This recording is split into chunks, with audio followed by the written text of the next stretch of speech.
है ना। एक यहूदी आके बोला मैं कलमा पढ़ने के लिए तो तैयार हूं, मगर मुझे कोई मौजज़ा दिखाएं। हुजूर ने फरमाया क्या देखना चाहते हो? का जो आप दिखा दे। और मैं तुम क्या देखना चाहते हो? मैं तो कुछ भी दिखा सकता हूँ, बताओ क्या देख। मेरी बेटी मर गई है, कब्र के अंदर है, क्या वो जिंदा हो सकती है? हुजूर ने फरमाया बिल्कुल हो जाएगी। सरकार गए, आवाज दी, ओ बच्ची तुझे अल्लाह के रसूल ने आवाज दी है, जरा बाहर को तो आ। अभी लफ्ज पूरे नहीं हुए मेरे आका के।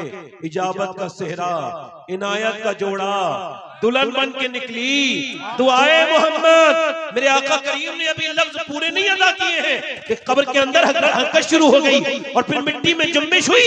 आधी मिट्टी इस तरफ गिरी, आधी इधर गिरी। बच्ची बाहर आई और बोली लब्बैक या रसूल अल्लाह।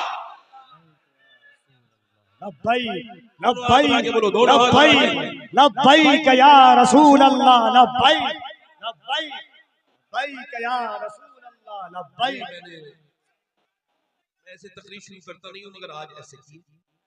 मगर ये मेरे भाई, मैं आपसे कह रहा हूँ, हुजूर से मोहब्बत का ये अंदाज नहीं है कि सरकार के नाम पे नारे लग गए, अजान हुई तो घर में बैठे रहे। क्या बात है, वाह। सहाबा ने सिर्फ लब्बैक के नारे नहीं लगाए हैं, सहाबा ने जब अजानें हुई हैं तो काम छोड़ के मस्जिद में भी दाखिल हुए। हो सकता है मेरी जिंदगी की आखिरी तकरीर चल रही हो, मैं हर तकरीर को यही समझ के कहता हूँ, इको थोड़ा कम करें, क्योंकि मेरे साथ कुछ ऐसे मामलात अल्लाह का फजल हो गए कि जिससे मुझे अपनी मौत अब करीब लगती है, दूर नहीं लगती। और मोमिन वही है जो अपनी मौत को करीब समझे। थोड़ा सा इसका इको कम करें, माइक बहुत अच्छा है, इको कम करके आवाज ठीक करें। मेरे दोस्तों, इस वजह से अगर कोई ऐसा आदमी तकरीर सुनाने आया हो जिसकी जिंदगी की आखिरी तकरीर हो, तो आपको सुननी चाहिए नहीं? बोलो सुननी चाहिए कि नहीं? बोलो सुननी चाहिए। अच्छा ये बताओ, अगर मेरी तकरीर ये आखिरी हो सकती है तो आप में से सुनने वालों में कोई एक बंदा तो ऐसा बैठा होगा जो आज के बाद फिर कभी वो नसीहत ना सुन पाए और कब्र में चला जाए।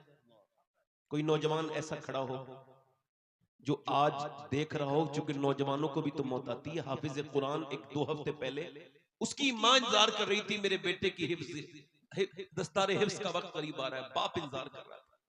जुमे के दिन छुट्टी में आए हाफिज साहब, और अगले हफ्ते दस्तार थी। अचानक न जाने क्या हुआ, गिर गए, अस्पताल गए तो डॉक्टर ने कहा हाफिज साहब दुनिया में अब नहीं है, दिल का दौरा पड़ गया और इंतकाल हो गया। मैं कहती थी मेरे हाफिज साहब, मैंने कितनी दुआएं मांगी थी रातों को उठ उठ के तहज्जुद में कि मेरा बेटा जब बड़ा होके हाफिज कुरान बनेगा तो मेरा सीना फख्र से बुलंद हो जाएगा। अब जरा गौर करें, आप तवज्जो करें, ये इसका मतलब ये है कि वो 17 साल का नौजवान, मौत का कोई जरा सा लोगों को शक नहीं, मगर मौत आ गई। ये अभी 15 जनवरी को अहमदाबाद में 8 साल की बच्ची, मेरी बहनें सुने, मेरी बेटियां सुने, गौर करें, 8 साल की बच्ची, और वो स्कूल गई है और अचानक उसकी तबीयत बिगड़ी है, वो कुर्सी पे बैठी है, स्कूल नहीं पहुंच पाई है, गिर गई, अस्पताल ले जाके पता चला इसके दिल का दौरा पड़ा, ये भी मर गई। अगर 8 साल की बच्ची मर सकती है तो कोई 35, 36, 37, 37 साल का इंसान क्यों इस धोखे में है? इसका मतलब साफ है कि बूढ़े खांसते हुए रह जाते हैं, जवानों के जनाजे उठ जाते हैं।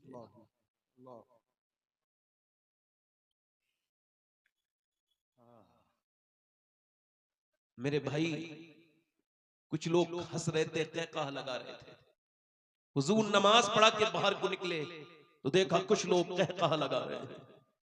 सरकार ने फरमाया, ओ हंसने वालों, जरा उस मौत का भी तो जिक्र कर लो जो लज्जतों को खत्म कर देती है। किसका जिक्र करो? किसका जिक्र करो? बोलो, उस मौत का जो लज्जतों को खत्म कर देती। उस कब्र के बारे में भी तो सोचो जो तन्हा है, तन्हाई है, कीड़ों का घर है, और जो तन्हाइयों का घर है, अंधेरों का घर है। मेरे दोस्तों, मेरे भाइयों, ये जिंदगी मुख्तसर है, हम सब मौत की तरफ चलते चले जा रहे हैं। और मोमिन सिर्फ दुनिया का रसिया नहीं होता, दुनिया का मुतलाशी नहीं होता। मेरे नबी पाक सल्लल्लाहु अलैहि वसल्लम ने एक जगह फरागत हासिल की है, वुजू करने के लिए सरकार ने 12-13 कदम दूर पानी के पास जाना है, मगर हुजूर ने रास्ते में तयम्मुम फरमाया। तयम्मुम समझते हो? जब पानी ना हो तब किया जाता है, मगर पानी है फिर भी हुजूर ने किया। हजरत अब्बास अर्ज करते हैं, अल्लाह के रसूल ये हिकमत समझ नहीं आई, मेरे नबी पाक पानी मौजूद है फिर भी आप सरकारे दो आलम, आप फिर भी मेरे आका करीम आपने तयम्मुम फरमाया। उस पानी तक पहुंचने से पहले हुजूर को ये भी खबर है मैं कब मरूंगा, आप मरेंगे, मगर हुजूर की आंखों में आंसू आए और फरमाया चचा मुझे उस पानी तक पहुंचने की उम्मीद नहीं है और अपने रब की बारगाह में मैं बेवजू हाजिर नहीं होना चाहता। मगर आज का नौजवान गंदी आंखों से तस्वीर देख के मरना चाहता है। आज का मुसलमान अपने रब को नाराज करके ही दुनिया से जाना चाहता है।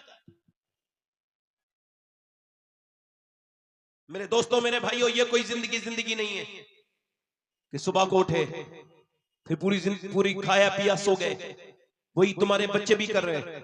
इसी वजह से आज की मेरी तकरीर का उन्वान ये है कि आपने अपने बच्चों के साथ कैसे खौफे खुदा शेयर करना है, कैसे अपने बच्चों को कब्र के बारे में बताना है।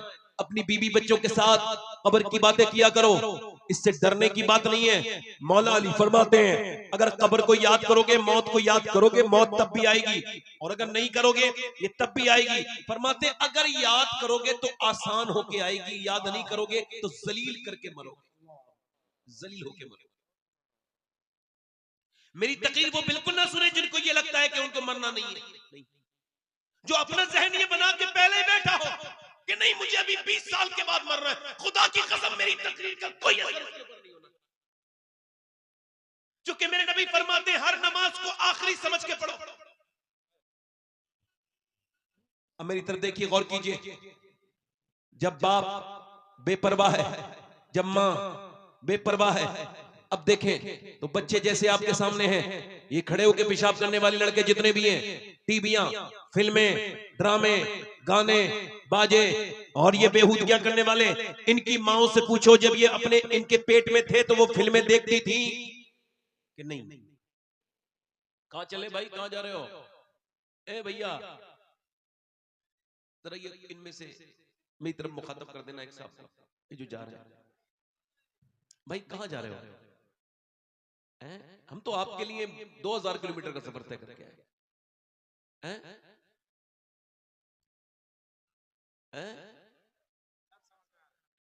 मेरी बात समझ में नहीं आ रही आपको? माशाल्लाह, नहीं जाने दीजिए। मैं तो ऐसे पूछ रहा हूं कि हालांकि इंतजामिया से जो मेरी बात हुई थी तारीख देते वक्त, मैंने कहा था 12 बजे तक अगर माइक दे सकते हैं तो जल्द तारीख लीजिए, वरना कहीं और दे दूंगा। तो वो तो इन्होंने पूरा नहीं किया, रात ज्यादा कर दी, इसी की वजह से ये।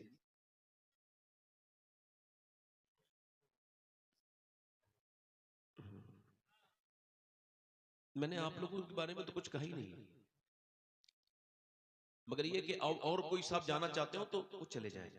हम लोग तो फालतू लोग हैं, हमें कोई काम धंधा भी नहीं है भाई। देखो आप लोग रात में यहाँ क्या करोगे बैठ के, कुछ मिल रहा है यहाँ? अब ऐसी हंसी मजाक मैं भी कर लूं आपसे, थोड़ी बहुत मजाक करूं, थोड़ी बहुत मजाक का तो वक्त है ना ये। नहीं, मजाक करनी चाहिए हम लोग, थोड़ी बहुत हंसी मजाक कर दूं, थोड़ी इधर उधर की सुना दूं, फिर मैं देखूं मेरी टाइम हो गया, फिर मैं निकल लूं, है ना? ये तो करना चाहिए मुझे। तो इसका मैंने आपसे कहा भाई थोड़ा सा इसका इको और गूंज कम करके दें, गूंज कम करें, आवाज साफ कर दें। अब फिर गुजारिश कर रहा हूं आप लोगों में से जो लोग जाना चाहते हैं वो जल्दी चले जाएं। बीच में से कोई उठेगा तो मुझे अच्छा नहीं लगेगा, मैं उसे रोक तो नहीं पाऊंगा। मेरे जैसे आदमी की तकरीर करानी हो तो बिल्कुल 11 बजे माइक दे दो, कर लूंगा तकरीर। 12 बजे के बाद मैं जबरदस्ती करता हूं, अपनी तबीयत पर जबर करके करता हूं। मेरा दिल कह रहा होता है मैं उल्टी सीधी बातें करूं, मगर फिर मैं तकरीर करता हूं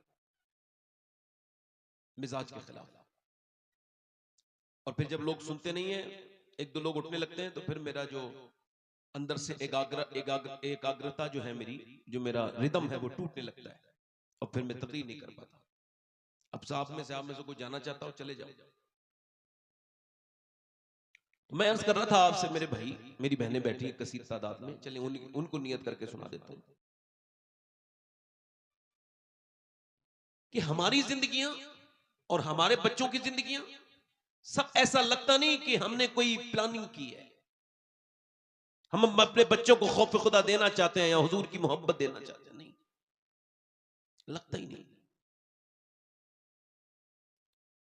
कोई 150 साल पहले तकरीबन लाहौर में कुछ अच्छे बच्चों के अच्छे नंबर आए, वो बेहतरीन टॉपर बने। उम्र उनकी 5-6 साल के दरमियान है। 5 बच्चे अच्छे नंबरों से पास हुए। मैनेजमेंट जो है उसने मशवरा किया कि हम इन बच्चों को पढ़ाएंगे, क्योंकि कौम की अमानत है। ये बच्चे अच्छे ज़हीन हैं और अमीरों के बच्चों के नंबर तो नहीं आते, गरीबों के बच्चे ही मेहनत करते हैं। कहा जो बच्चे बताओ बेटा क्या बनना चाहते हो, अपनी अपनी विशेष बताओ, अपनी अपनी ड्रीम्स, अपने अपने ख्वाब बयान करो। जो भी तुम बनना चाहते हो हम तुमको पढ़ाएंगे, मैनेजमेंट तुम्हारा पूरा खर्चा उठाएगा। बताओ तुम अगर अफोर्ड नहीं करते हम पढ़ाएंगे, बताओ क्या बनना चाहते हो। तो एक बच्चा खड़ा हुआ, कहने लगा मैं डॉक्टर बनना चाहता हूं। एक खड़ा हुआ मैं इंजीनियर बनना चाहता हूं। एक बच्चा खड़ा हुआ कहा मैं सरकारी फौज में जाना चाहता हूं, जनरल बनना चाहता हूं। एक ने कहा फलसफी। मगर एक बच्चा बड़ा ही ज़हीन, बड़ा ही खूबसूरत, वो सबसे ज्यादा ज़हीन वही था, मगर वो नहीं बोला। उससे बोला बोलो ना बेटे, रोने लगा। कहा बेटे रो मत, तुम अपना दिल थोड़ा ना करो, जो भी तुम बनना चाहते हो हम तुमको बनाएंगे, तुम अपना दिल थोड़ा ना करो। मुझे खबर है कि तुम्हारा बाप निहायत ही गरीब है, वह तुम्हें पढ़ा नहीं सकता है, तुम बोलो क्या बनना चाहते हो। बच्चा हिम्मत करके आगे बढ़ा और बोला मैं सहाबी रसूल बनना चाहता हूं। अल्लाह अल्लाह। आहा। मास्टर ने हैरत का इजहार किया, सयाबी तो वो होता है जो हुजूर के जमाने में पैदा होके ईमान ला ईमान पे रुखसत हो जाए, मगर तुमने ये कैसे कह दिया। कहने लगा ये मुझे नहीं खबर था, ये बात मुझे खबर नहीं थी, इस बात का मुझे इल्म नहीं था। मगर वो कहता है कि मेरी माँ ने मुझे जब और औरतें अपने बच्चों को लोरियां और पंजाबी गीत और गाने सुनाती हैं, मेरी माँ कभी ऐसा नहीं करती। मेरी माँ मुझे रोज कभी अबू बकर सिद्दीक की बात बताती है, कभी उमर फारूक आजम की बात बताती है, कभी उस्मान गनी की बात बताती है, कभी मौला अली की बात बताती है। कभी वो कहती है कैसे बिलाल के सीने पे पत्थर रखे जाते थे। मेरी माँ कभी कहती है कि कैसे बिलाल को अंगारों पे लिटा दिया जाता था। मास्टर साहब, और मेरी माँ एक बात ये भी कहती है बेटे सियाबी वो होता है जिससे हुजूर बहुत प्यार करें। मास्टर साहब मुझे वैसे ही बना दो जिससे मेरे मुस्तफा जाने रहमत प्यार करने लगे। ये कह के बच्चा रोया तो मास्टर ने उसकी पेशानी चूम के कहा मेरे लाल तेरी माँ ने इतनी बेहतरीन तेरी बुनियाद रखी है कि तू बहुत बड़ा आदमी बनेगा, सियाबी तो नहीं बनेगा मगर आदमी बहुत बड़ा बनेगा। बच्चा जब बड़ा हुआ तो वाकई में बड़ा आदमी बना। उसका नाम डॉक्टर मोहम्मद इकबाल था। उसी ने कहा था कि मोहम्मद से वफा तूने तो हम तेरे हैं, ये जहां चीज है क्या लोह कलम। नारे तकबीर, जरा दोनों हाथों को उठाकर नारे तकबीर, नारे रिसालत, मज़हब-ए इस्लाम, लोह कलम। इस्लाम। ये कैमरे वालों मैंने आपसे कहा था कि जरा थोड़ा सा बोलो, नहीं बोलोगे तो यहां से मैं उठाऊंगा तो नहीं मगर बैठे भी नहीं रहूंगा। जोर से बोलो सुभान अल्लाह। हाथ आवाज आनी चाहिए आपकी। आप बीच में आगे खड़े हो गए, यहां से मैं लाइन हो गई मफलूज, यहां से 2 मिनट के हट के लिए दिखाओ। ये सब ना बोले तो कह देना। आप ऐसे आगे बुत बन के बैठ गए कि पीछे की जो पब्लिक है उससे हमारा कनेक्शन ही टूट गया। समझ आ रही है यार आपको? जरा जोर से बोलो सुभान अल्लाह। इधर वाले बोलो लब्बैक या रसूल अल्लाह। इसका मतलब ये माँ जैसी होगी बच्चा वैसे ही होगा। क्या बात है, वाह, वाह। इकबाल कहता है कितनी खूबसूरत घर बनाओ, कितना ही बेहतरीन घर बना लो। इकबाल, डॉक्टर मोहम्मद इकबाल कहता है, और तुम बना भी रहे हो, मैं भी बना रहा हूं, आप भी बना रहे हैं, बेहतरीन घर, मगर घर बर्बाद हो जाएगा। इकबाल कहता है वो घर बर्बाद होने से नहीं बच सकता, चाहे कितना ही उसके अंदर आलिशान टाइल्स लगी हो, कैसे ही बेहतरीन मार्बल लगा हो, चाहे कितनी बेहतरीन वो कॉलोनी में बना हो, मगर घर वो बर्बाद होकर ही रहेगा जिसमें हुजूर की बेटी सैयदा फातिमा ज़हरा का जिक्र नहीं होगा। अल्लाह अल्लाह अल्लाह। मतलब घर है औरत से, औरत है हया से, घर है औरत से, औरत है हया से, और हया है सैयदा फातिमा ज़हरा से। क्या बात, अल्लाह अल्लाह अल्लाह अल्लाह। इसी वजह से माओ ने जो भी जिंदगी गुजारी उसका असर उनकी बेटी और उन पे बेटों पर हुआ। क्या बात है। अगर माएं बिगड़ गई तो उनकी बेटियां भी। ये बच्चे जो पागल मां के पेट से पैदा होते हैं, आपने कभी रिसर्च किया बच्चे कौन है? गौर किया कभी? मां के पेट से बच्चा पागल पैदा हो गया, मालूम है आपको? इस पे हार्वर्ड रिसर्च करता है और वो कहता है ये 80% बच्चे वो हैं जो अपनी माँ के पेट में थे, तो बाप ने माँ को मारा। जाहिल को खबर नहीं कि मैं अपनी बीवी पे हाथ नहीं उठा रहा हूं, बल्कि अपने होने वाले बच्चे की जिंदगी के साथ मैंने खिलवाड़ कर दिया, उसकी मेंटल हेल्थ पे असर पड़ा। बाप ने माँ को मारा, बच्चा पेट में था, असर कर गया। अब जरा गौर करें, आप तवज्जो करें, इंसान मेरी तरफ आप गौर करें, मेरी तरफ तब गौर करें। अल्लाह ने किसी को औलाद दी है और इंशाअल्लाह किसी को वो देगा, अपने फजल से अता करेगा। कुछ बाप है और कुछ इंशाअल्लाह बनेंगे, मगर मैं आप सबसे गुजारिश कर रहा हूं, जरा मेरी बात पर ध्यान दें कि जब डॉक्टर के पास औरत जाती है तो डॉक्टर कहता है देखो, अगर तुम ये चाहती हो तुम्हारा बच्चा ताकतवर पैदा हो, तो ज्यादा प्रेगनेंसी में तुमको आयरन खाना है, और आयरन में क्या मतलब, सेब खाना है, और तुमको ज्यादा जो है वो बादाम खाओगी तो दोनों में आयरन है, बच्चे में आयरन बढ़ेगा। विटामिन सी के लिए नींबू पीना, विटामिन डी के लिए, विटामिन सी के लिए नींबू और संतरा खाना, और विटामिन डी के लिए तुमको तुमको ज्यादा अमरूद खाना है। जितना धूप में बैठोगी, जितना धूप का असर होगा, उतना ही बच्चे के अंदर विटामिन डी बैठोगे। अब मुझे बताओ बंगाल वालों, जब अल्लाह का बनाया हुआ सेब, संतरा, अनार, अमरूद अगर माँ खाए तो बच्चे पे असर हो जाए, तो क्या माँ अल्लाह का कुरान पढ़ेगी तो बच्चे पे असर नहीं होगा? नारे तकबीर, नारे रिसालत, उनसे हजरत दाता महबूब शाह। वाह वाह वाह वाह वाह वाह वाह। अब बाप गाली बक रहा है तो बेटा भी गाली बकेगा, बाप बदतमीज है तो बेटा भी बदतमीज है, बाप बंगाली बोलता है तो बेटा भी बंगाली बोलता है। क्या बात है मियां, क्या बात है, वाह वाह वाह। बाप अगर कुरान पढ़ेगा तो बेटा कुरान पढ़ेगा, हाय हाय हाय हाय हाय, बाप बंगाली बोलेगा बेटा बंगाली बोलेगा, हाय हाय बाप तमिल बोलेगा बेटा तमिल बोलेगा, हाय। बाप मलयालम बोलेगा माँ मलयालम बोलेगी, बेटा मलयालम बोलेगा, माँ और बाप उड़िया बोलेंगे, बेटा उड़िया बोलेगा। माँ अगर कुरान पढ़ेगी तो बेटा हुसैन इब्ने अली बनेगा। वाह वाह वाह वाह वाह वाह। अल्लाह अकबर, वाह।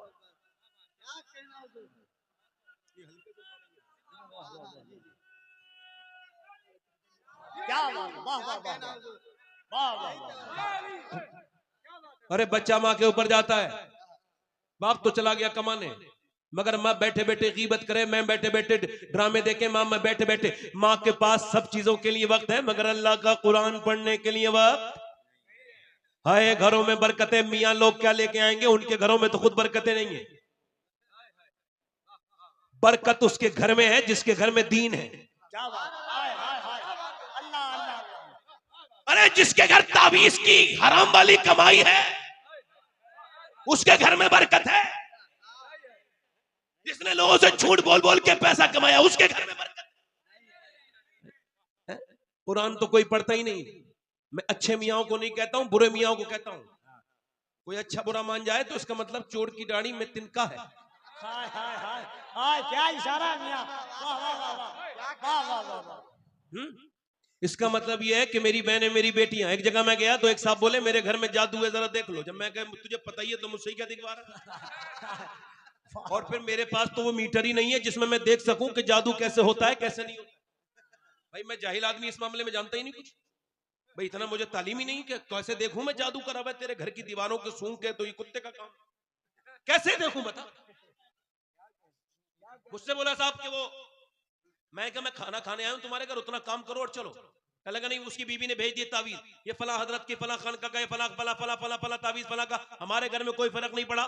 मैं खाना खाने के बाद बोला जरा ये क्या रखा है, कहले कुरान। मैंने कहा उठाओ, कुरान शरीफ उठाया, उसके ऊपर धूल जमी हुई थी, गर्द। मैंने उसको जब खोला, वुजू था मेरा, मैंने कुरान शरीफ को उसको खोल के पढ़ना शुरू किया। कुछ 2-3 आंसू उस पर गिरे मेरे। मोमिन हूं, मुसलमान हूं, मुनाफिक नहीं हूं, अल्लाह जानता है मैं मुनाफिक नहीं हूं। कुरान जब पढ़ा तो वो बोले क्यों रो रहे हो? मैं कहा इस वजह से रो रहा हूं जिन घरों में मियाओं के तावीज की इतनी इज्जत हो कि उनको अलग अलग कपड़ों में और अलग अलग खुशबू में बसाया जाता हो, और जहां अल्लाह का कुरान धूल और गर्द में जमा हुआ हो वहां बरकत नहीं आ सकती। मेरे भाइयों, किस कुरान को छोड़ा है? अहले बैत का नाम लेने वालों, तुमने भी कुरान को छोड़ दिया। तुम्हें तो नहीं छोड़ना चाहिए था, अहले बैत ने तो तुमको कुरान ही तो दिया था। हुसैन ने करबला के मैदान में सर कटाने के बाद कहा था, ओ मेरे मानने वालों, मेरा सर कट गया फिर भी कुरान मुझे याद है।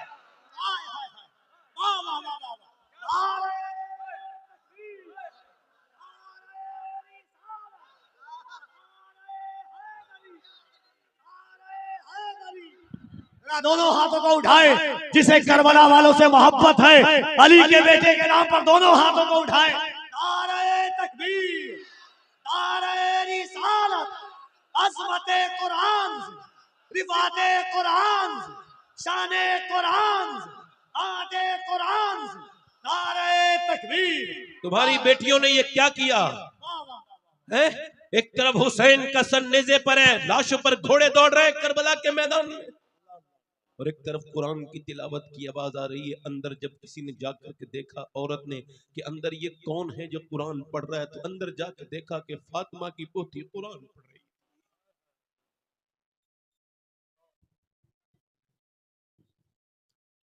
फातिमा बिनते हुसैन कुरान पढ़ रही थी, उधर बाप की लाश पर घोड़े दौड़ रहे थे। तुम अहले बैत के मानने वाले हो, मुंह दिखा सकते हो अहले बैत को? तुम्हारे घरों से कुरान की तिलावत की आवाज नहीं आती। फातिमा नाम रख करके इंस्टाग्राम पर अपने जिस्म की नुमाइश करके और फिर अपने फॉलोइंग बढ़ाने वाली, तू कैसे जाएगी? मरना तो तुझे एक दिन तो है। ये बता मेरी बहन, तू नबी की बेटी के सामने किस मुंह से जाए?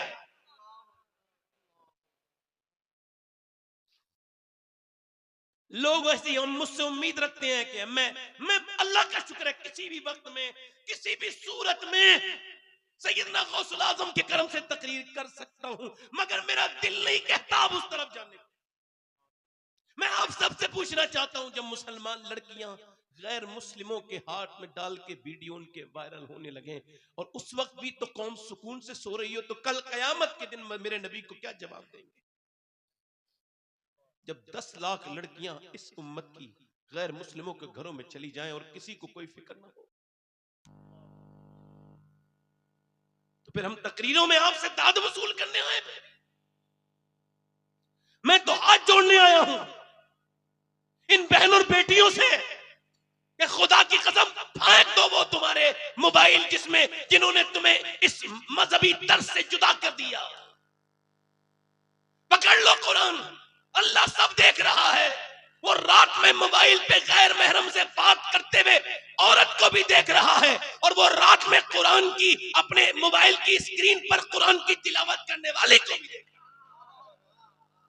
इस मेले में आके जो लड़कियों को देख रहा है बदबख्त, उसकी उस पे भी नजर है, और जो इस मेले में आके हुजूर की मोहब्बत में रो रहा है उस पे भी।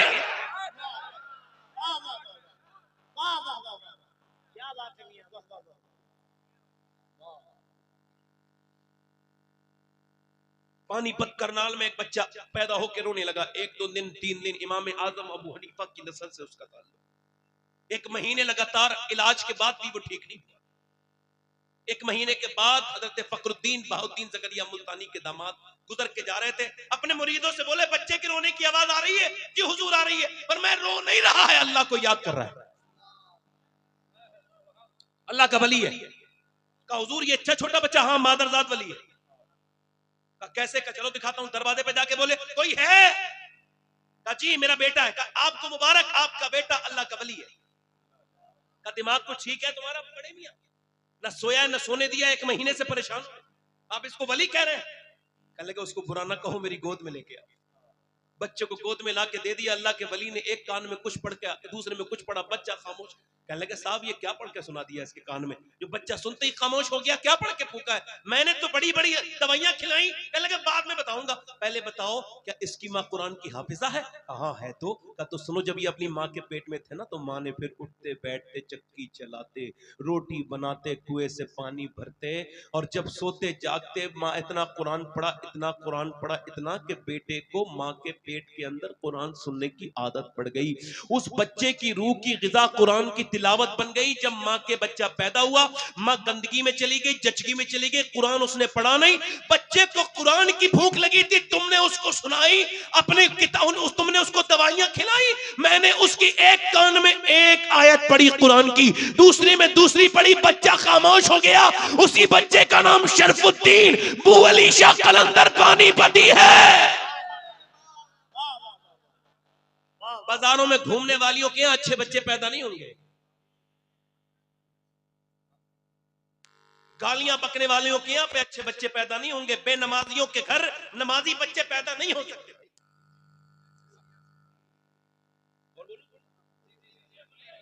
दिल लग रहा है आप लोगों का? नहीं लग रहा? जोर से बोलो सुभान अल्लाह। गैर मुनक़सिम हिंदुस्तान में एक चौधरी थे, उनकी 2 बीवियां थी। उनका नाम था बाज़ैद। 1000 बीघा जमीन, 100 नौकर, बड़े नाम वाला आदमी। 2 बीवियां तो थी, उसने तीसरी शादी कर ली, तो तीसरी बीवी उसे ठीक मिल गई। कभी कभी बीवी ठीक भी मिल जाती है, इसको तीसरी ठीक मिली। ये बात क्यों कह रहा हूं? इस वजह से कि उसकी बीवी नमाज पढ़ती थी, वो 2 नहीं पढ़ती थी, दोनों बेनमाजी थी, ये नमाजी थी। अच्छा, ये नमाजी भी थी, अल्लाह वाली भी थी। यानी नमाज पढ़ के अगर घमंड कर ले तो इंसान बेकार हो गया, किसी लायक नहीं है। और इंसान अगर नमाज पढ़ के आजिज़ी पैदा हो जाए तो समझो उसकी नमाज कबूल हो गई। अब देखो, नाक न लगे तो नमाज नहीं होती है, बोलो बात सही है कि गलत है? अच्छा, नाक का क्या मतलब है? जब पेशानी लग गई तो हो जानी चाहिए थी, मगर उलमा कहते हैं नहीं नहीं भाई, नाक लगानी जरूरी है, बगैर नाक के नहीं होगी। अरे क्यों नहीं होगी? अरे नहीं होगी भाई, हमें क्या पता नहीं होगी। अब बड़े उलमा उनसे पूछो तो वो उसकी सही हिकमत बताएंगे, मगर जो मेरे समझ में आई मैं समझा रहा हूँ। बड़े उलमा बताएंगे, मैं तो छोटा मोटा आदमी बता रहा हूँ आपको। मेरे समझ में ये आया कि नाक का मतलब है इज्जत। किसी की नाक कटी भी नहीं होती फिर भी कहते हैं फलां की नाक कट गई, फलां ने नाक कटा दी। किसी की नाक बहुत बड़ी भी नहीं होती फिर भी कहते हैं बड़ी नाक वाला है। इसका मतलब है नाक है इज्जत की अलामत। जब तक सजदे में लगेगी नहीं नमाज होगी नहीं। इसका मतलब ये, जब तक घमंड होगा तब तक नमाज हो नहीं सकती, जब तक घमंड को रगड़ेगा नहीं नमाज होगी नहीं।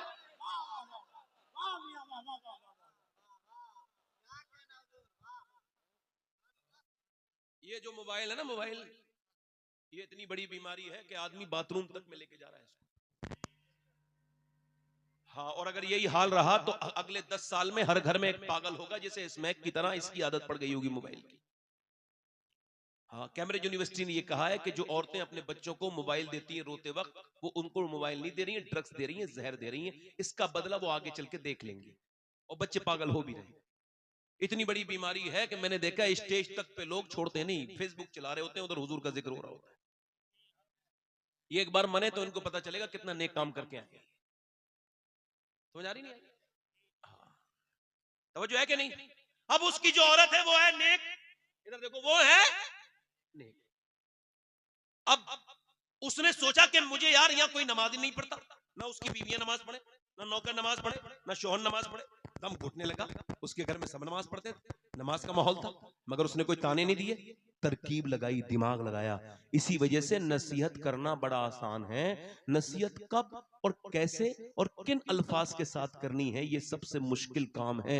इसी वजह से नसीहत करके इंसान को, कुछ ऐसे नसीहत करने वाले उनको खुद को नसीहत की जरूरत है, दूसरों को नसीहतें करते हैं, मामले बिगाड़ देते हैं, बहुत ज्यादा गुस्सा करते हैं, घमंड करते हैं, फिर वो करते हैं, इसी वजह से मामले बिगड़ जाते हैं। उसने कोई घमंड नहीं किया, उसने कोई झगड़ा भी नहीं किया अपनी और सौतनों से लड़ती कि तुम तो नमाज नहीं पढ़ती, मैं नमाज पढ़ती हूँ, झगड़ा करती नहीं करती, मगर नहीं नहीं, उसने दिमाग लगाया नमाजी। उसने सोचा जब तक चौधरी नमाज नहीं पढ़ेगा और बच्चे वो लोग भी नमाजी नहीं बन सकते। तो चौधरी दूध पीता था, रात को दूध लेके जाता तो नौकर, उसने कहा तुम लोग दूध लेके नहीं जाओगे, मैं लेके जाऊंगी। दिमाग लगाया और दूध को बेहतरीन तरीके से गर्म किया, उसमें बादाम शदाम अच्छे से किशमिश में डाली, मुनक्के, और उसके बाद उसमें दूध में डाला उसने गुड़ शुड़, और फिर लेकर के गई संभाल के, लीजिए चौधरी साहब, लीजिए दूध पीजिए। तो मेरी नौकर लेके आता था दूध, तुम क्यों लेके आई हो? मेरी बीवियां कभी नहीं लाई, आप क्यों लेके आई? चौधरी चौधरान हो, तुम क्यों लेके आई हो? कह लगे हुजूर मेरा ज्यादा हक बनता है आपकी खिदमत करने का, उस नौकर से ज्यादा आप लीजिए ना दूध पीजिए। उसने अच्छे से कहा, उसने दूध पी लिया। कह लगे मैं आपके पांव भी दबाना चाहती हूँ। कहा क्यों? कहा अपने घर पे अपने अब्बा की अम्मा की खिदमत करती थी, अब आपकी खिदमत करूंगी, इजाजत दीजिए। कहा ठीक है। उसने जो है ना उसको इजाजत दे दी। अब वो पांव दबाने लगी, दबाना भी जानती थी, ऐसे पॉइंट जानती थी जिससे रिलैक्स फील करे इंसान। वो ऐसा नहीं, कुछ लोग दबाते हैं तो और दर्द कर देते, उसने दबाया, बेहतरीन तरीके से दबाती रही। चौधरी को नींद आने लगी, रिलैक्स फील हुआ, सो लगा। कह लगी चौधरी साहब आपको आ रही है नींद और मैं भी जा रही हूं सोने, अगर आप बुरा ना माने तो फजर की नमाज में उठा दो। एक औरत बिगड़ी हुई आ जाए तो घर बिगाड़ दे। इसी वजह से लोग शादी करते थे तो नानी तक चेक करते थे। हाँ, अब नहीं देखते, अब तो माल हो। अब हाजी जी को भी माल की जरूरत है। इंशाल्लाह यही माल का लालच तुझे इसी बहू के हाथ से जलील करवाएगा। हाजी जी थोड़े दिन का सब्र कर ले। अमीरों की लड़कियों की शादियां हो रही हैं, गरीबों की लड़कियां बैठी हैं। अमीरों ने खूब लंबे इंतजाम किए हैं, अब बेहतरीन खाने दाने, गरीब लड़की भी आ गई, चली गई, मगर सजदे में जाके बोली मालिक मेरा बाप तो गरीब है, 4 बहनें हैं हम, ना बाप इतना कमाएगा, ना मेरी शादी कभी होगी। आज के जमाने में मुजाहिद है वो लड़का जो ऐलान करे मैं उसका हाथ इस महफिल में चूमने के लिए तैयार हूं, हालांकि मैं सैयद हूं, फिर भी वो चाहे किसी बिरादरी का हो उसका हाथ चूम लूंगा। जो ये ऐलान कर दे कि मैं शादी जब करूंगा तो बगैर जहेज के सुन्नत के मुताबिक करूंगा, मुझे कोई खाना नहीं चाहिए, कोई शादी में वो जब कोई उसका पूछे कोई क्यों, कब मुझे शरीयत के मुताबिक नेक लड़की से शादी करनी है, कोई जहेज नहीं। बाप पूछे क्यों, का इस वजह से अब्बा मुझे अपने इमाम का ये शेर समझ में आ गया है। का कौन सा, का कौन देता है देने को मुंह चाहिए, देने वाला है सच्चा हमारा नबी।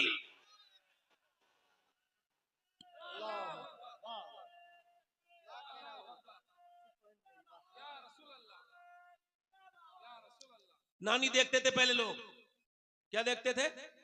हाँ, अब नहीं देखते। और इस्लाम कहता है नानी देखो, अगर नानी इस्लाम में देखनी है तो मक्के की खदीजतुल कुबरा को देखो, और फिर माँ देखनी है तो मदीने की सैयदा फातिमातुज़ ज़हरा को देखो, और फिर नवासी देखनी है तो करबला की ज़ैनब कुबरा को देखो। उसी सैयदा खातून जन्नत की कनीज औरत, उसने कहा नमाज के लिए उठा दूं, तो चौधरी ने पहले तो थोड़ी देर देखा, फिर एक तो चौधरी दूसरा मर्द, भाई चौधरी भी घमंडी होते हैं और मर्द तो उससे ज्यादा घमंडी होते हैं।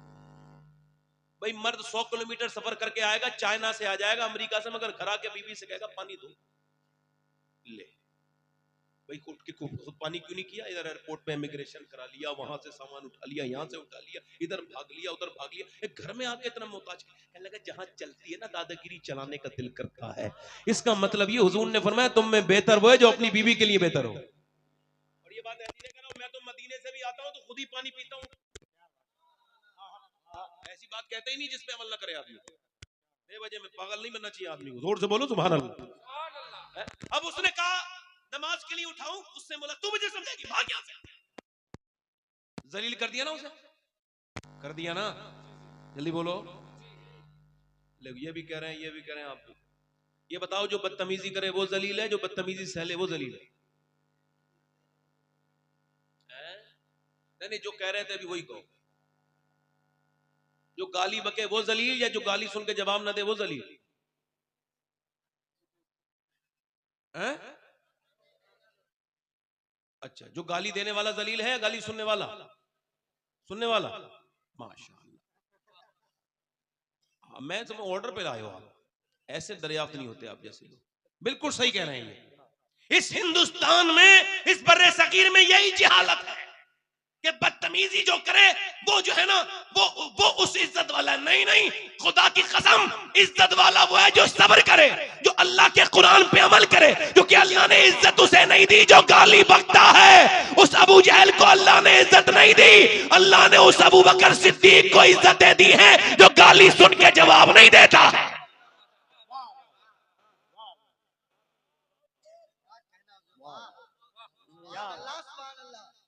जरा जोर से बोलो, पीछे वालों में कोई है जिसके समझ में मेरी बात आ रही हो तो जरा जोर से बोले जरा सुभान अल्लाह। उसने कोई रास्ता नहीं बदला, औरत ने दूसरे दिन भी आ गई, अल्लाह वाली थी, दिल उसका टूटा, फिर आ गई लीजिए दूध पीजिए, फिर आ गई तुम, फिर नमाज के लिए कहोगी, कहा चौधरी देखती हूँ, फिलहाल आप मेरा हक तो न माने, आप पानी तो पीजिए, आप दूध तो पीजिए, दूध पी लिया। उसके बाद पाँव भी याद थे, कल वाले बेहतरीन तरीके से दबाए थे, दूध भी मजे वाला था, दूध तो पी लिया, पाँव भी दबाना शुरू कर दिए, दबाते दबाते दबाते चौधरी को आने लगी नींद। फिर उसने कहा चौधरी साहब बुरा ना मानिएगा, आप खर्राटे ले रहे हैं और फिर मुझे भी नींद आ गई, मैं भी थक गई हूँ, मुझे भी नींद आ रही, इजाजत दो। और बुरा ना मानो, गुस्सा ना करो चौधरी, तो सुबह फजर में उठा दूं, अभी लफ्ज पूरे नहीं उठे हुए हैं। एक जोरदार उसने लात मारी, चौधरी ने नीचे गिरी, उसका मुंह फट गया, अल्लाह अकबर, पत्थर में मुंह लगा और मुंह के अंदर से उसके खून के लोथड़े नीचे को गिरने लगे, मुंह फट गया उस अल्लाह वाली का, मगर एक लफ्ज भी जवाब नहीं दिया। ये नहीं कहा ले अब नहीं आऊंगी जालिम, तू तो मुझे मारता है, मैं तुझे नमाजी बनाना चाहती हूँ, एक लफ्ज भी नहीं बोली। न जाने उसकी माँ कितनी नेक थी जिसने ऐसी बेटी की परवरिश की, किसने बाप और कितने आला घराने की वो लड़की होगी और और उसका बाप कितना शरीफ होगा जिसने ऐसी बेटी की तरबियत की है। एक लफ्ज भी नहीं बोली, चली गई, आती रही, जाती रही, गालियां धक्के खाती रही। कई हफ्तों के बाद चौधरी ने कहा, ये बता, चौधरी की बेटी है, जब से आई है गालियां खा रही है, मैं तुझे लाते मारता हूं और फिर भी तू ये नमाज के लिए मुझसे बार बार कहती, तुझे क्या लालच है? रो के बोली, चौधरी और कोई लालच नहीं, बात यह मैं नमक हराम नहीं हूं, नमक हलाल हूं। तेरा नमक खाती हूं, अगर तू जहन्नम में जाएगा तो कैसे बर्दाश्त करूंगी? मेरे नबी फरमाते हैं, जब बेनमाजी मरेगा, और ये हुजूर फरमा रहे हैं, इस पे शक करने वाला मुसलमान, बेनमाजी जब मरेगा तो इतनी प्यास लगेगी, सातों समंदर का पानी पी ले, उसकी प्यास नहीं बुझ सकती। जो अपने रब के सामने नहीं झुकता, ओ चौधरी बेनमाजी कयामत के दिन फिरौन और नमरूद के साथ खड़ा होगा। मुझे तुझसे एक लालच है कि अगर तू बेनमाजी रहा तो मेरे बच्चे भी बेनमाजी होंगे और फिर वो जहन्नम में जाएंगे। चौधरी मैं कैसे बर्दाश्त कर सकती हूँ? बस इसी लालच में तेरी गालियां भी खाती हूँ, तुझसे धक्के भी खाती हूँ, तेरी मार भी खाती हूँ, मगर फिर भी आती हूँ, मुझे और कोई लालच नहीं। उसने नजर नजर में ही ऐसे भले सुखन कहे, मैंने तो उसके पांव में सारा कलाम रख दिया। आगे बढ़ के चौधरी बोला, सुबह तुम मुझे ना उठाना, मैं सुबह तुम्हें उठा दूंगा, जाओ चली जाओ। सुबह को फजर में उसकी मुराद पूरी हुई। जब उसने अपनी मुराद पूरी होती देखी, और जब वो तहज्जुद फजर के वक्त में जब वो सजदे में गया, जैसे ही वो सजदे में गया है, ये भी अपने जज्बात पे काबू ना पा सकी, सजदे में जाके फूट फूट के कहने लगी, ओ बेपनाह ताकतों वाले, ओ दिलों को बदलने वाले, ओ मेरे करीम, ओ मेरे रहीम, मैं कमजोर हूं, बड़ी कमजोर पिटी बहुत हूं, तुझे बेहतरीन कदरदान है, तुझे पता है तेरी बंदी कितनी पिटी है, कितनी मार खाई है, कितनी चोटें खाई है, तब मेरा आदमी यहां तक आया है मालिक, तो इसे यहां तक लाना मेरा काम था, इसे कबूल कर लेना तेरा काम है मालिक। इसके दिल को बदल दे, अपनी कमजोर बंदी पे अपना करम कर दे। अल्लाह का फजल हुआ, चौधरी का दिल अल्लाह ने ऐसा बदला कि फिर तहज्जुद तक का पाबंद हो गया। बेहतरीन मस्जिद अपने घर के दालान में बनवाई, जो आज भी आलीशान मस्जिद है। और सुनो, उसके बाद उसके 100 नौकर नमाजी, बीबियां, बच्चे, पूरे इलाके में चौधरी की वजह से नमाज की लहर दौड़ गई। एक औरत ने पूरे इलाके को बदल के रख दिया। जब दोनों के दरमियान बच्चा पैदा हुआ तो कोई आम बच्चा नहीं था, बल्कि सुल्तान मोहम्मद बाहू था, जिसने कहा था तस्बीह फिरी पर दिल नहीं फिरिया, कि लेना तस्बीह फड़ के हूं, इल्म पढ़ा पर अदब न सीखिया, कि लेना इल्म नु फड़ के हूं। जब माँ बाप नमाज पढ़े तो बेटा कुतुबुल अख्ताब बनता है, सुल्तान बाहू बनता है। जब माँ बाप पंजाब में नमाज पढ़े तो बेटा सुल्तान बाहू बनता है। जब माँ बाप ईरान में नमाज पढ़े तो बेटा मखदूम अशरफ जहांगीर समनानी बनता है। जब माँ बाप नमाज पढ़े, जब माँ बाप बंगाल वाले की नमाज पढ़े तो बेटा अलाउल हक पंडवी बनता है। जब माँ बाप नमाज पढ़े मोइनुद्दीन चिश्ती के तो बेटा मोइनुद्दीन बच्चा सुल्तानुल हिंद ख्वाजा गरीब नवाज बनता है। जब माँ बाप नमाज पढ़े अताए रसूल के, और जब माँ बाप नमाज पढ़े निजामुद्दीन का तो बेटा महबूब इलाही बनता है। जब माँ बाप नमाज पढ़े अब्दुल कादिर जीलानी के तो बेटा गौसे आजम बनता है। जब माँ बाप नमाज पढ़े मदीने में तो हुसैन करबला के मैदान में सर रखते हैं और कहते हैं, मेरी माँ फातिमा आप जब सर सजदे में झुकाती थी तो फजर में उठा भी लेती थी, मगर हुसैन जब करबला में झुकाएगा तो कयामत ही में उठाएगा। वाह वाह वाह वाह वाह।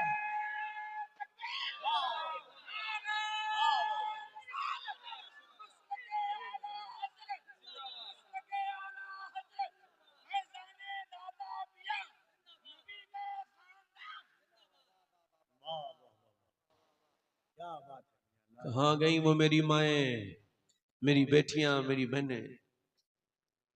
एक सहाबी इधर देखो, ए चाय वाले भाई चला जा भाई, निकल जा भाई, अल्लाह ताला तुझे जजा दे,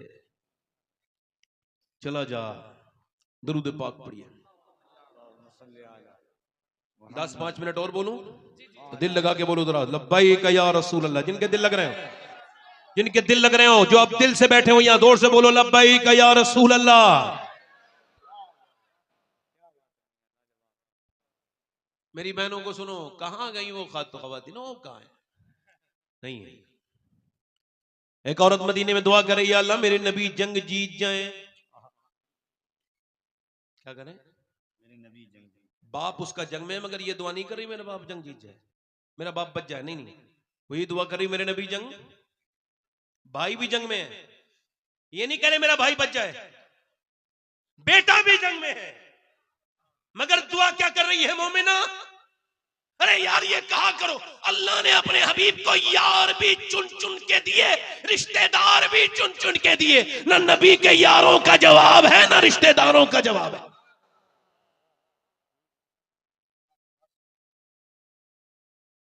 किसी ने आकर के कहा हुजूर तो जंग जीत गए मगर तेरा बाप शहीद हो गया। जब बाप जिसका मर गया हो उसको ही पता होता है बाप क्या है, जिसका जिंदा हो उसको नहीं पता होता। वल्लाह कह रहा हूं उसको एहसास नहीं हो सकता। हाँ, जिसका बाप ना हो उसको एहसास होता है। 25 साल हो गए, 25 साल मेरे वालिद को इस दुनिया से गए हुए। एक दिन ऐसा गुजरा नहीं जब मुझे अपने बाप याद ना आया। कभी कभी तकरीर ज्यादा करता हूं तो फिर और उनकी याद आती है।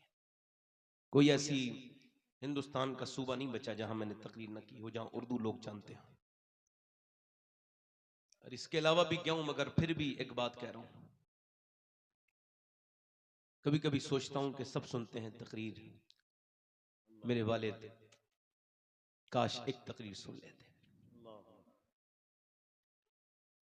एक पेड़ पे जब फल उतरे तो वो पेड़ रोने लगा। तो किसी ने पूछा क्यों रोता है? कहने लगा मेरा माली नहीं है, आज सब मेरे फल खा रहे हैं, काश मेरा माली भी होता, वो भी तो देख लेता।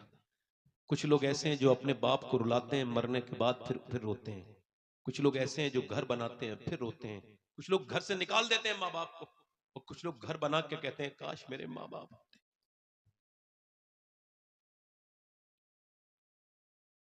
अगर आप ये कहो कि कफील अंबर साहब आशिक रसूल नहीं है तो आपके ईमान पे कोई फर्क नहीं पड़ेगा। ये आखिरी तकरीर का हिस्सा है, अब घूमना फिरना नहीं, हिलना जुलना नहीं। मेरी तकरीर बड़े ध्यान से सुन लो।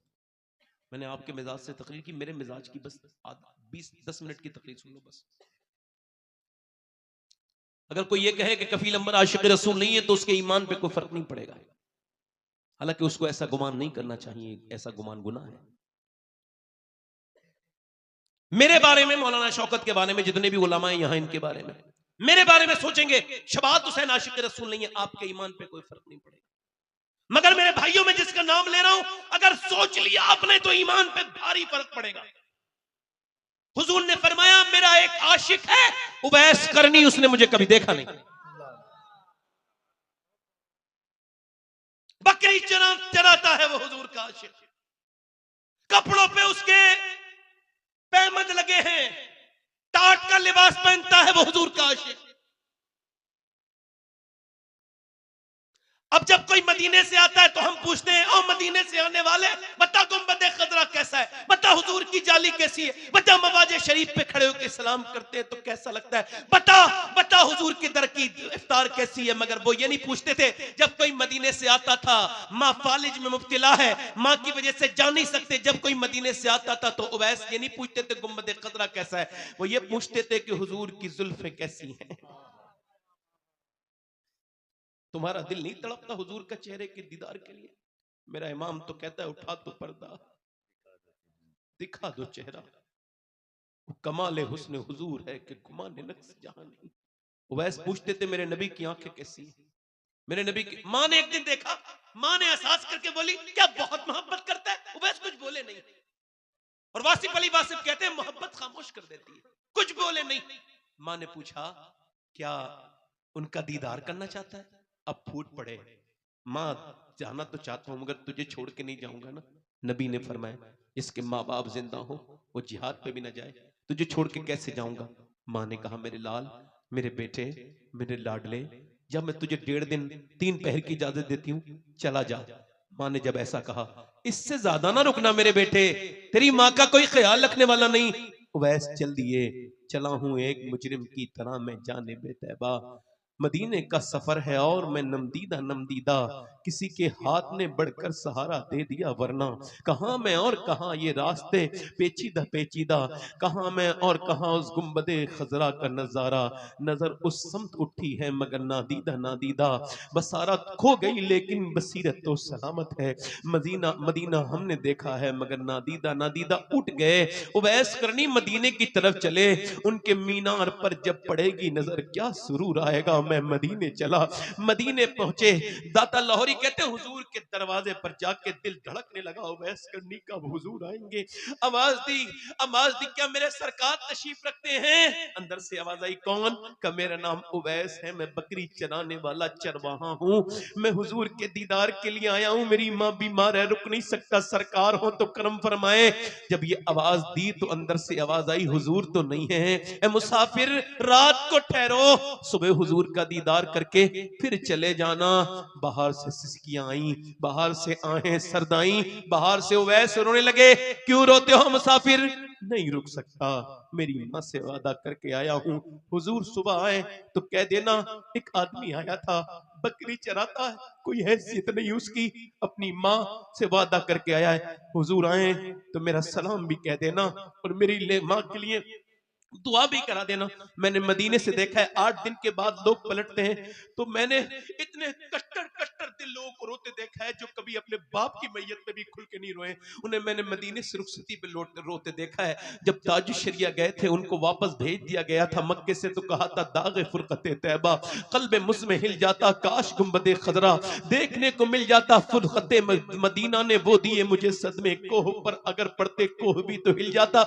ये तो एक आशिक रसूल जो के बरेली के आशिक है उनका दर्द है। मुझे बताओ उस उवैस करनी के दर्द का हाल क्या होगा, जिसने जिंदगी में हुजूर से कितना प्यार किया, कितना। वापस जा रहे हैं, किस मुंह से गए होंगे, किस दिल से गए होंगे, कौन से दिल से उठे होंगे। उठकर तो आ गए हैं तेरी बज़्म से, मगर कुछ दिल ही जानता है कि किस दिल से आए हैं। फिर के गली गली तबाह ठोकरे सबकी खाए क्यों। या रसूल अल्लाह दिल को जो अक्ल दे खुदा तेरी गली से जाए क्यों। बार न थे हबीब को पालते ही गरीब को, रोए जो अब नसीब को कहो कि चैन गवाए क्यों। उवैस वापस तो आ गए, सुबह को हुजूर आए, गुलाम बेखबर हो गुलामों से वाक़ा क्या है। फरमाया मेरी आयशा बता कौन आया था मेरे दरवाजे पे, बड़ी खुशबू फैली है मेरे दरवाजे पे, कौन आया था। अर्ज की हुजूर कोई उवैस नाम का माँ बाप का फरमा बरदार, माँ उसकी बीमार फालिज में मुब्तला, आपके दीदार के लिए आया मगर रोता हुआ वापस गया। ये कह गया मेरी माँ का कोई ख्याल रखने वाला नहीं है। हुजूर उसकी आंखें बड़ी मोटी मोटी हो गई थी रोते रोते। उसने कहा था जब सरकार आए तो अर्ज कर देना एक गुलाम आपकी बारगाह में आप पर सलाम अपनी माँ का सलाम कह के गया है। हुजूर ने फरमाया मेरा मिंबर लगाओ, हुजूर की चश्मा ने करम बरसने लगी, मेरा मिंबर लगाओ। फरमाया मेरे सिहाबा मेरा एक आशिक है, उसने मुझे कभी देखा नहीं, उसका नाम उवैस है। जब तुम्हें अली वो मिले तो वो माँ का फरमा बरदार है। अली तुम उससे दुआ कराना, उमर तुम उससे दुआ कराना, अल्लाह उसकी दुआएं कबूल करता है। कयामत के दिन जब वो जन्नत में जाएगा अल्लाह फरमाएगा ठहर जा, वो ठहरेगा। उवैस अल्लाह फरमाएगा उधर इशारा कर जहन्नमियों को, तेरी वजह से जहन्नमी जन्नती बनाऊंगा। अल्लाह के रसूल फरमाते हैं उसके इशारे से मेरी उम्मत की एक कसीर तादाद जहन्नमी जन्नती बन जाएगी। अल्लाह फरमाएगा ऐसा बदला देता हूं मैं माँ बाप की कदर और इज्जत करने वाले को। ओ मेरे भाइयों आज माँ बाप है तो इनके कदम नहीं चूमते, इनसे तुम दिल नहीं लगाते, इनसे मोहब्बत नहीं, कल नहीं होंगे तो रोया करोगे। देखो माँ बाप अगर घर में बैठे हो तो टूटा फूटा मकान भी खूबसूरत लगता है, अगर माँ बाप न हो तो कितनी खूबसूरत घर हो वो काटने को दौड़ता है। और माँ के बगैर जिंदगी क्या जिंदगी है। अम्मा आयशा रो रही थी, हुजूर ने फरमाया क्यों रोती हो आयशा। का हुजूर माँ की मोहब्बत देख के रोने लगी। क्या हुआ। का एक आई औरत कह लगी भूखी हूं, मैंने 3 खजूर दे दी, उसके 2 बेटे, एक बुद्धि, एक बेटे के मुंह में एक खजूर एक में, और उसने तीसरी खजूर अपने मुंह में रखी तो बच्चे देखने लगे अपनी माँ को अपनी निगाहों से भूखी, तो माँ ने अपने मुंह से खजूर निकाली आदि इसके मुंह में और मुस्कुराती भी चल दी दोनों को खिला के। हुजूर में यही देख के रोने लगी माँ कितना प्यार करती है। एक माँ है जो 4-4 बच्चों की फरमाइश पूरी करती है। एक माँ है, जब वो बूढ़ी हो जाए उसकी कब्र की ठंडी मिट्टी से जाके रोगे तो क्या फायदा होगा, जीते जी उसके कदमों से चिपट के रो, कभी माँ के सर पे हाथ रखवा के उसका हाथ चूम के रो। वरना जिसकी माँ नहीं है ना उससे पूछो माँ क्या है, माँ माँ है, माँ के बगैर जिंदगी कोई जिंदगी नहीं। दीवारें छोटी होती थी लेकिन पर्दा होता था, ताले की इजाद से पहले सिर्फ भरोसा होता था। जब तक माथा चूम के रुखसत करने वाली जिंदा थी, दरवाजे के बाहर तक मुंह में लुकमा होता था। कभी बाप उस दिन नहीं मरता है जिस दिन बेटा, बाप की मौत आती उस दिन मरता है जब बेटा उससे बदतमीजी करता है। मेरे भाइयों, अपने बाप को इज्जतें दो, अपने दोस्तों से ज्यादा अपने बाप को अहमियत दो। माँ बाप की दुआएं कितनी कबूल होती है मुझे कोई खबर नहीं, कौन से पीर साहब की दुआ कितनी कबूल होती है कोई गारंटी नहीं, मगर मेरे नबी फरमाते हैं, मेरे नबी जब माँ बाप दुआएं करते हैं तो ऐसे लगती हैं जैसे नबियों की दुआएं उम्मती के हक में लगती हैं। कभी तुम सफर पे जाना और मेरी बात याद रखना, फिर माँ से दुआएं ले लेना, इंशाल्लाह ना कामयाब नहीं लौटोगे, कामयाब। वो औरत दुआ कर रही है, अल्लाह मेरे नबी जंग क्या कर रही है, दुआ आखिरी बात सुन लो, क्या कर रही है, जंग जीत। किसी ने कहा हुजूर जंग जीत गए, तेरा बाप शहीद हो गया। ध्यान से सुनना नौजवान, तेरा बाप, तेरा भाई और तेरा बेटा तीनों शहीद हो गए। 3 मौतों का गम है, दिल फट गया, औरत है, निकली, पर्दे में है। किसी ने कहा देखो चल के बाप की जनाजे पे जाएगी, बेटे को देखेगी, नहीं नहीं, माँ है माँ, जवान बेटे का जनाजा पड़ा है, पहले बेटे को देखेगी। मगर न बाप के पास गई, न बेटे, न भाई, वो तो उधर गई जिधर हुजूर थे, पीछे खड़ी हो गई उठनी के। हुजूर को देखा, सरकार ने उसे देख के दुआ की, अल्लाह तुझे सब्र दे, तेरा बाप, तेरा भाई, तेरा बेटा शहीद हो गया। हुजूर की तरफ देख के अर्ज करती, या रसूल अल्लाह, मैं आपको देखने आई थी, आप सलामत हैं तो मेरा सब कुछ सलामत है या रसूल। फिर पर्दे में जाके बाप के जनाजे को भी देखा, भाई के भी देखा, बेटे, पर्दा सलामत है। किसी ने कहा बाप भाई सब शहीद हो गए, पर्दा भी ये ख्याल है, कह लगी इस्लाम के लिए शहीद हुए हैं, मेरा अभी पर्दा तो जिंदा है, मेरे बाप ने तो इसी इस्लाम के लिए शहादत दी है, मैं उस पर अमल नहीं करूंगी बेटे की शहादत पे। अब ये तो कमी हमें मिलता ही नहीं, अब तो औरतें इस तरह की मिली नहीं, अब तो बाजारों में बेपर्दा टाइट लिबास। मगर मैंने फिर भी वसीयत कर दी है, एक मैंने बात सुनी तो मैंने वसीयत की, अगर फलस्तीन की लड़कियों में से कोई जूता ला दे, मैं सैयद हूं मगर फिर भी मेरे मरने के बाद मेरी वसीयत है, अगर फलस्तीन की लड़की का एक जूता मिल जाए, उसमें जिन्होंने ये बयान दिया उनमें से एक लड़की का, तो मेरी कफन बनाने, कब्र में रखने के बाद मेरे सीने पे रख दिया जाए, ताकि अल्लाह मेरी बख्शिश कर दे उस जूते के वसीले से, अल्लाह मुझे माफ कर दे मेरी खताएं। कौन लड़की मालूम है जिन्होंने ये बयान दिया? हम रात को सोते हैं तो पहले कुरान पढ़ते हैं, फिर बुर्का उड़ के सो जाते हैं। किसी ने पूछा बुर्का उड़ के तो कोई नहीं सोता ना, कहा हम इस वजह से सोते हैं जब बम गिरता है तो फिर मलबे में से सुबह को लाशें निकलती हैं, ये सोच के बुर्का उड़ के सो जाते हैं, जब सुबह को हमारी लाशें निकलें तो पर्दे में होनी चाहिए, बेपर्दा नहीं, कि ताकि कयामत के दिन हुजूर की बेटी सैयदा तैयबा ताहिरा फातिमा ज़हरा से मुलाकात हो तो अर्ज करते हैं, नबी ज़ादी हमारे बच्चे भूख से मर गए, पूरे पूरे महल, पूरे पूरे मोहल्ले, पूरे पूरे शहर हमारे खत्म हो गए, मगर हमने न कुरान छोड़ा, न पर्दा छोड़ा। मेरी बहनों, मेरी बेटियों, तुम काश मैं अपनी बहनों से बात करता, उनको बताता, उनके कदमों में बैठ के उनसे ये कहता कि तुम उस अंग्रेज औरत के साथ जहन्नम में नहीं जाओगी जिसने तुम्हें फिटिंग का लिबास पहनाना शुरू कर दिया, जिसकी नकल करके तुमको तो खातून जन्नत के साथ जन्नत में जाना है। हुजूर की बेटी हुजूर के 6 महीने के बाद दुनिया से विसाल कर गई है, सैयदा फातिमा। उम्र कितनी है? 26-27 साल, बस यही इतनी उम्र है, इससे ज्यादा नहीं, इतनी तकरीबन। हुजूर की बेटी 6 महीने तक मुस्कुराई नहीं, हुजूर के विसाल के बाद। कितने महीने तक? और हुजूर की तुरबत पे, कब्र पे जाती थी, मिट्टी उठाती थी और सूंघती थी, हजरत अली को देती थी, लो अली जरा आप भी इस तुरबत की मिट्टी को सूंघो, मेरे अब्बा की, मेरे अब्बा की मिट्टी में वो खुशबू है तुरबत में, जो इसे सूंघेगा कभी मुश्क की खुशबू भी अच्छी नहीं लगेगी। मगर आज 6 महीने के बाद आज मुस्कुरा रही है। हजरत अली ने कहा क्या हुआ, तबीयत कुछ ठीक है? कहा नहीं नहीं, आज मेरा इंतकाल हो जाएगा। कहा कैसे पता? कहा आज मैंने अपने अब्बा को ख्वाब में देखा। मैंने पूछा अब्बा क्या तलाश कर रहे हैं? ख्वाब में कुछ ढूंढ रहे थे मेरे वालिद। मैंने कहा क्या तलाश कर रहे हैं? तो फरमाया फातिमा मैं तुझे ढूंढ रहा हूं मेरी बेटी, तुझे ढूंढ रहा हूं। इसका मतलब यह है कि आज मैं दुनिया से चली जाऊंगी, आपसे गुजारिश है जी, मैं एक इंसान हूं, कोई कमी रह गई हो, कभी कोई तकलीफ पहुंची हो इस जिंदगी के सफर में, तो ए अली आप फातिमा को माफ कर दें। हजरत अली ने सर ऊपर उठाया और कहा फातिमा कैसी बात करती हो, मेरे घर में 17 दिन के फाके सहे आपने, मगर कभी आपने किसी से शिकायत नहीं की, आप मुझे माफ करके चली जाए। चक्की चलाती हैं, झाड़ू लगाती हैं, रोटी बनाती हैं, शिकवा नहीं करती। आज लड़कियां जब गुरूर तकब्बुर करती हैं तो कहती हैं बड़े बाप की बेटी हूं, मैं किसी का काम नहीं करूंगी। मैं कहता हूं दुनिया में जितने बड़े बाप की बेटी फातिमा है, कायनात में ना तो कोई पैदा हुई है ना होगी। एक दिन हुजूर ने गए अपनी बेटी से मिलने, फातिमा के अंदर आ जाऊं? नहीं अब्बा अकेले हैं तो आ जाए। इमरान आए मेरे साथ, उनको न लाएं अब्बा। क्यों न लाऊं? न लाएं अब्बा। मेरी बेटी क्यों न लाऊं? आवाज आई अब्बा आपकी बेटी के पास इतने कपड़े नहीं है वो किसी दूसरे मर्द से पर्दा कर सके। एक जोड़ी कपड़े में पैमत लग गए। हुजूर अंदर गए, चादर बिछा, चादर दी। मेरी बेटी क्या हो गया है? चेहरा पीला। अल्लाह का शुक्र है अब्बा, वो मेरी बेटी आंखों में गड़े पड़े हैं। क्या हुआ है मेरी बेटी? जब हुजूर ने कई बार पूछा, इसकी तस्की से रोते हुए हंस पड़े। उस तबस्सुम की आदत पे लाखों सलाम। तुम भी तो बेटी वाले हो, तुम्हारी भी तो बेटियां हैं। पूछा बताना मेरी बेटी, मेरी फातिमा क्या हुआ है? अर्ज किया अब्बा और कोई बात नहीं, बस मेरे पेट से पत्थर बंधा है, 5 दिन से मैंने कुछ खाया नहीं, मेरे बच्चे भूखे। हुजूर ने फरमाया फातिमा ये दुनिया मोमिनीन के लिए कैद खाना, काफिर के लिए जन्नत है। अगर 5 दिन से तुमने कुछ नहीं खाया तो तेरे बाप ने आज 9 दिन से कुछ नहीं खाया, और मेरे पेट से 2 पत्थर बंधे हुए हैं। अम्मी आयशा फरमाती हुजूर ऐसे करके हाथ उठाते थे, जब दुआ करते थे पेट पे पत्थर बांधने के बाद ऐसे दुआ करते थे, और क्या कहते अर्ज करते थे मालिक मेरी उम्मत कभी भूखी न मरे।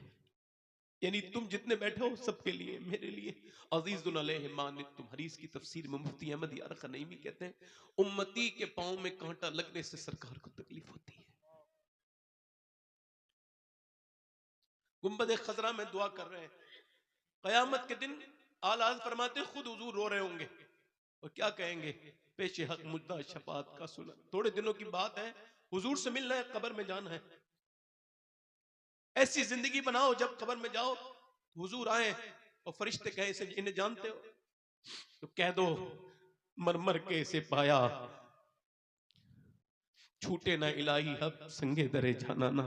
तुम कह दो मुझसे क्या पूछते हो, मेरी आंखों में देख लो। फरिश्ते पूछते हो मुझसे किसके उम्मत हो, ये देख लो ये है तस्वीर यार आंखों में। उन आंखों से नौजवान क्या हुजूर को कब्र में पहचान सकते हैं जिनसे उन्होंने थोड़ी देर पहले इंस्टाग्राम पे गंदी वीडियो देखी हो। मजाक समझते हो मेरी बातों का? जब मैं मर जाऊंगा तो और जब तुम भी मरोगे तो तुमको इस बात का एहसास होगा कि मैं तुम्हें डराता नहीं था, हकीकत से पर्दा उठाता था। ये आंखें तुम्हारी नहीं है, ओ अपनी आंखों को बर्बाद करने वालों नौजवानों, ये तुम्हारी आंखें नहीं है। खुदा की इज्जत की कसम, ये अल्लाह की अमानत है आंखें। हुजूर ने फरमाया आंखें बनाई है अल्लाह ने कि खुद अल्लाह का दीदार इन आंखों से होगा, मगर कयामत के दिन अगर इन आंखों ने ये कह दिया मालिक तूने दिया तो था अपने दीदार के लिए, मगर इसने तो गंदा कर दिया, तेरे दीदार के लायक न छोड़ा। बोलो क्या मौत तुम्हारे सरों पे मेरे सरों पे नहीं खड़ी है? क्या और कितने तुम्हारे घरों से मेरे घरों से जनाजे जाएंगे? हमारे दादे परदादे, मैंने अपने बाप और अपनी मां को अपने हाथों से कब्र में उतार दिया, इससे बड़ी कौन सी नसीहत मेरे लिए होगी? मैं अंधा हूं, पागल हो गया हूं, जिंदगियां बर्बाद हो गई हम लोगों की। हमने दीन को मजाक समझा, हमने तकरीरों को मजे के लिए सुनना शुरू कर दिया और मजे के लिए करना शुरू कर दिया। एक औरत मूसा अलैहि सलाम के जमाने में आई है, आखिरी बात कह लगी मुझे कुछ दे दे एक आदमी से, मेरे बच्चे भूखे। उसने कहा मैं तुझे बहुत कुछ दूंगा मगर मैं तुझे पसंद करता हूं, रात में मेरे पास आ जाना, मुझे एक रात में एक औरत की जरूरत होती है जिना करने के लिए। उसने कहा मैं अपना जिस्म नहीं बेचूंगी। वापस गई, बच्चे रो रहे थे, बच्चे जब है बच्चे कुछ लेके आई, माँ कुछ लेके आई, बच्चे बेहोश हो गए, गिर गए। तो माँ गई, कहा तुझे जो करना हो वो कर लेना, मैं मजबूर हो गई हूँ, अभी कुछ खाने को दे दे। खाने को दे दिया, रात को आई, बिस्तर पे लेट गई खिला विला के। अब वो जब जितना ही आगे आ रहा है, जितना करीब आ रहा है उतनी कांप रही है। इसने जब इसके हाथ लगाया तो आंसू मोटे मोटे गरम गरम आंखों से निकले। ए रोती क्यों है, पैसे नहीं मिले? का पैसा सब कुछ थोड़ी होता है, ईमान भी कुछ होता है। का क्या मतलब? का जब मैं रात को सजदा करती हूँ तब भी मेरा अल्लाह मुझे देखता है, और जब मैं आज रात में तेरे साथ जिना करने आई हूँ तब भी अल्लाह मुझे देख रहा है। मैं उससे यही कह रही हूँ, ए मेरे करीम माफ कर देना अपनी बंदी को, तेरी बंदी मालिक तू खुद गवाह है कि मैंने कभी जिना नहीं किया, मेरे बच्चे अगर भूखे ना होते, वो मजबूर ना होती तो कभी ये बुरा काम ना करती, मालिक माफ कर दे, करीम बेपनाह ताकतों वाले माफ कर दे। रोई, वो ऐसी रोई, उसके रोने से उसका दिल धुल गया। बोला जा तूने मेरी आंखें ही खोल दी, इतनी परेशानी में डरती है अल्लाह से, ले पैसे दे दिए तुझे, चली गई। अल्लाह कितना करीम है, उसका दिल धुल गया और रात को रो के सोया, अल्लाह मुझे माफ कर दे। एक दिन आई, हाथ तक नहीं लगाया था मैंने, वो कितना रोई है, मैं तो कभी ना रोया, ये सोच के रोने लगा, मुझे माफ कर दे मालिक, मेरे जैसा गुनहगार कोई नहीं, तो तेरे जैसा करीम ही।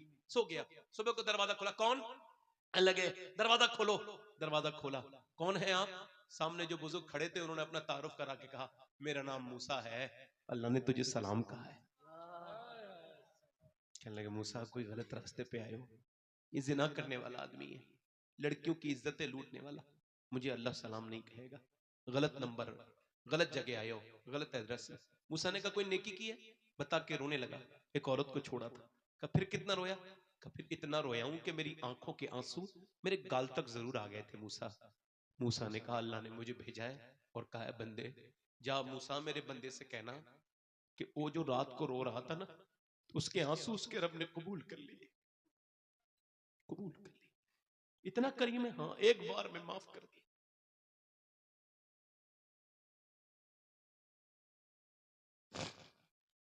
एक बार में इतने बड़े गुनाह? हाँ अल्लाह फरमाता है कितने ही बड़े गुनहगार है तू, मगर मरने से पहले इतना रो ले कि तेरी आंख का आंसू ढलक के तेरी दाढ़ी तक आ जाए, सारे गुनाह माफ कर दूंगा।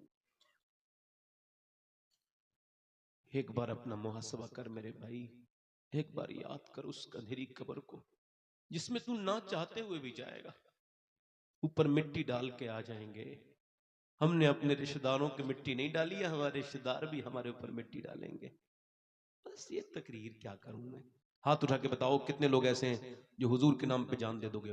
दोनों हाथ उठा के बताओ पूरे मजमे में, नीचे हाथ कर लो। उलमा से मेरी गुजारिश नहीं है, वो तो उनका, तो मैं आवाम से कह रहा हूं, हाथ उठा के एक बार और बताओ हुजूर के नाम पे जान देना। जान देने की बात नहीं है, यहाँ इम्तिहान का मामला। नीचे हाथ कर ले। जो जान दे सकता है कुछ भी कर सकता है ना हुजूर के नाम पे।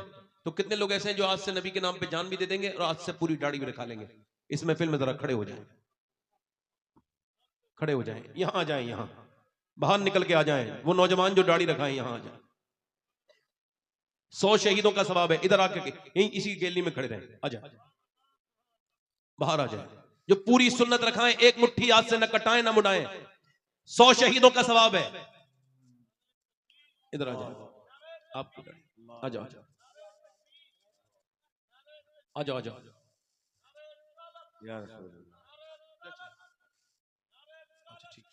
सिग्नेचर कर दीजिए। अभी अभी आपकी दाढ़ी है, जिनके दाढ़ी नहीं हो वो आए, जिनके कटी भी हो, कोई मदरसे का, हाँ देता हूं। अच्छा ठीक, आप बैठ जाओ, आप आगे आ जाओ। नौजवान आ जाओ, आ जाओ, आप खड़े रहो भाई, खड़े रहो। जिनके दाढ़ी कटी भी हो या मुंडी भी हो वो आगे आ जाए, जिनके दाढ़ी पूरी एक मुट्ठी हो वो ना आए। आप आ जाओ नौजवान। अच्छी लड़की से शादी करनी है तो दाढ़ी रखाओ शादी से पहले, बिगड़ी हुई लड़कियों से बच जाओगे। जो कोई भी बिगड़ी हुई लड़की दाढ़ी वाला पसंद नहीं करती, दाढ़ी वाला वही पसंद करती है जिसे मदीने वाला पसंद हो। आ जाए, आगे आ जाए, आ जाए, आप आगे आ जाए बेटे, इधर जगह है, अभी आ जाए। इधर कोई है आशिक रसूल जो खड़ा हो जाए, खड़ा हो जाए दाढ़ी रखाने के लिए, हाथ ऊपर कर ले। दाढ़ी रखाने वाले खड़े होके हाथ ऊपर करें। जो आज से सुन्नत रसूल के लिए जिए, वादा करें इंशाअल्लाह आज से पूरी दाढ़ी रखाएंगे। ऊपर हाथ कर ले दाढ़ी रखाने वाले मेरे साथ, को इंशाअल्लाह वादा करते हैं आज से न दाढ़ी कटेगी न मुड़ेगी, इंशाअल्लाह पूरी सुन्नत रखाएंगे इंशाअल्लाह। बैठ जाए अपनी अपनी जगह। हुजूर की आंखों की ठंडक है नमाज, मोमिन की मेराज है नमाज। इंशाअल्लाह जो नमाजी बनना चाहता है वो दोनों हाथ उठा के वादा करें, इंशाअल्लाह दुआ की जाएगी, नमाजी बनेगा इंशाअल्लाह। दोनों हाथ उठा के बोलो इंशाअल्लाह नमाज पढ़ेंगे, अल्लाह इन्हें नमाजी बना दे मेरे मां। नमाज पढ़ेंगे इंशाअल्लाह, इस साहिब आस्ताना का फैज से अल्लाह हम सबको नमाजी बनाए। नमाज की पाबंदी करेंगे इंशाअल्लाह, अपनी बहन बेटी को पर्दे में रखेंगे, सुन्नत मुस्तफा के तहत जिंदगी गुजारेंगे इंशाअल्लाह। इंशाअल्लाह अल्लाह ताला आप सबको सलामत रखे, बाकरामत रखे। मेरे साथ तौबा करें, अस्तगफिरुल्लाह रब्बी मिन कुल्लि ज़म्बिन व अतूबु इलैह। पढ़ लीजिए ला इलाहा इल्लल्लाहु मुहम्मद रसूलुल्लाह। मेरी जिंदगी का मकसद तेरे दीन की सरफराजी, मैं इसीलिए मुसलमान, मैं इसीलिए नमाजी। इस्लाम जिंदाबाद, मसलके आला पाइंदाबाद। यूट्यूब चैनल मेरा नहीं है। नहीं नहीं, मेरे बड़े भाई हैं, आप बड़े भाई बैठ जाओ। हजरत का न्यूज़ चैनल है। नहीं नहीं, मेरा कुछ भी नहीं। मैं नहीं नहीं, कोई बात नहीं भाई, मेरा कोई यूट्यूब चैनल नहीं है। ठीक है, ठीक है भाई, हैं? हाँ, मगर ये सब मेरे ही हैं जितने हैं। अल्लाह आप सबको सलामत रखे, बाकरामत रखे। इस साहिब को मुस्तफीज फरमाए। दुआ कर रहा हूँ, आपका हाथ उठा लो। अल्लाह ताला आप सबको मदीने की हाजिरी अता फरमाए। जरा दोनों हाथ, आमीन। अल्लाह ताला हम सबको ईमान पे खात्मा फरमाए। जो बीमार हैं अल्लाह उनको शिफा अता फरमाए। मालिक शिफा अता फरमा। मौला जितने उलमा मेंबर हैं अल्लाह सबको बरकतें, खूब रहमतें अता फरमाए। हमारे मोइन भाई जो कि बेंगलोर से आए हैं, जिनकी एक मनकबत बड़ी प्यारी है और वो पूरे दुनिया में सुनी जा रही है, रुतबा ये विलायत में क्या गौस ने पाया है ना। वो बैठे हैं माशाल्लाह, बड़े नेक हैं। ये इनको बच्चे सुन सुन के गौस पाक की मनकबत पढ़ रहे हैं इनको। अल्लाह ताला इनको बरकत अता फरमाए। सारे उलमा को, मुझसे कोई गलती हो गई हो तो मुझे माफ करें, कोई मेरी बात बुरी लगी हो तो माफ करें। पढ़े अस्तगफिरुल्लाह रब्बी मिन कुल्लि ज़म्बिन व अतूबु इलैह। पढ़ लीजिए ला इलाहा इल्लल्लाह मुहम्मद रसूलुल्लाह। मेरी जिंदगी का मकसद तेरे दीन की सरफराजी, मैं इसलिए मुसलमान, मैं इस नमाजी। इस्लाम जिंदाबाद, मसलक आला हज़रत पाइंदाबाद। सैयद सैफुल हसन साहब क़िबला बुखारी भी तशरीफ ला रहे हैं। अच्छा ठीक है, सैयद साहब भी आए हैं, मैंने मुझे सुना है। अल्लाह ताला सलामत रखे। आप बड़े मोहब्बत, शुक्रिया।